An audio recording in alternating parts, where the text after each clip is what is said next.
Men borku 7 oydan beri kuyib kulga aylanib ketdim. Farzand dog'i yomon ekan. Toshkent viloyatining Bo'ka tumanida o'z oyog'i bilan tug'ruqxonaga borgan homilador kelinning shifoxonadan o'ligi chiqdi.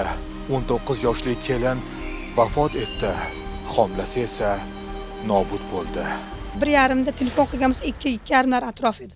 O'shanda meni qizim uzilgan. Turga borganman. Hammasi yaxshi degan, sog'lom degan. Biz bu haqda ko'rsatuvimizning avvalgi sonlarida xabar bergan edik. Bugun nima uchun yana mavzuga to'xtalyapmiz? Chunki ushbu voqeada kelinning o'limida aybdor deb topilgan akusher-ginekologga nisbatan sud tomonidan jazo tayinlandi. Ushbu voqea 2024-yilning kuz oylarida ro'y bergan. 2004-yilda tug'ilgan kelin birinchi farzandini dunyoga keltirish uchun tug'ruqxonaga boradi, lekin ming afsuski ona bo'lish baxti unga nasib etmaydi.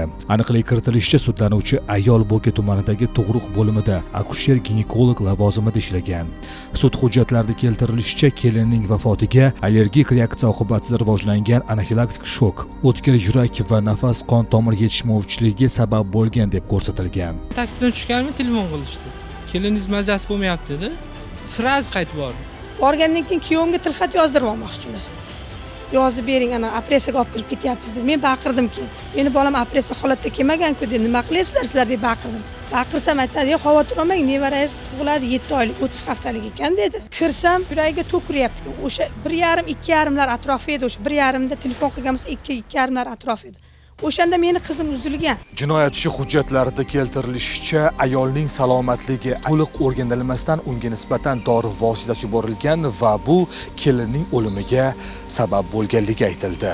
Toshkentdan odam chaqirtiray dedim. "Ya biz telefon qilganmiz" dedi. Shahardan dedi, "Yetib keladi" dedi. Hammasi qochib ketdi. Bolam o'lgan. 2:30-3 atrofida o'lgan. 5 bo'lyapti ham, 5 da ham bizdan ukol dori olyapti. Jinoyat ishlari bo'yicha Bo'ka tuman sudida mazkur holat bo'yicha jinoyat ishi ko'rib chiqildi. Sudlanuvchi akusher-ginekologga nisbatan quyidagicha jazo tayinlandi.